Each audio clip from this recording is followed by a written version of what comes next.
Oricine se scuză, se acuză, dar vreau să crezi că nu e vina mea, de vină-s ele. N-ai idee cât pot fi de rele, că mă bagă numai în pelele. Stai să vezi. Se termină concertul, împachetez talentul și vreau să vin acasă.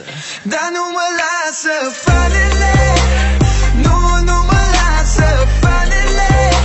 Mă trag de toate hainele când se sting reflectoarele.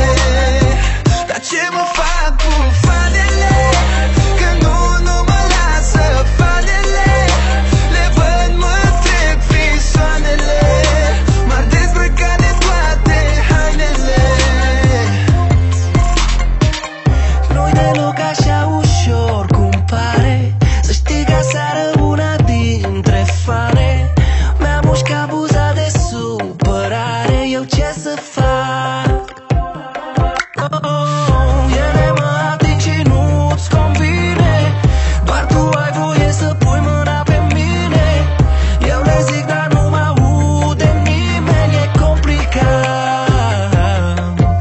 Se termină concertul, împachetez talentul și vreau să vin acasă. Dar nu mă lasă fanele, nu mă lasă fanele. Mă trag de toate hainele când se sting reflectoarele. Dar ce mă fac cu fanele, că nu mă lasă fanele. Le văd, mă trec frisoanele, m-ar dezbrăca de toate hainele. Spui că te bruschează, spui că trag de tine și apoi ca un cățel te întorci la ușă la mine.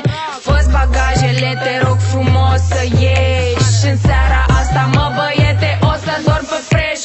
Fetele ca mine nu se lasă păcălite așa ușor, că fetele ca mine știu vrăjeală, că au și ele fanilor. Așa că ușa mea se închide, poate mă mai vezi la anul. Dacă ți se face dor, subscribe la Laura Giurcanu, bitch. Și-aș da subscribe, Laura. Dar nu mă lasă fanele, nu mă lasă fanele.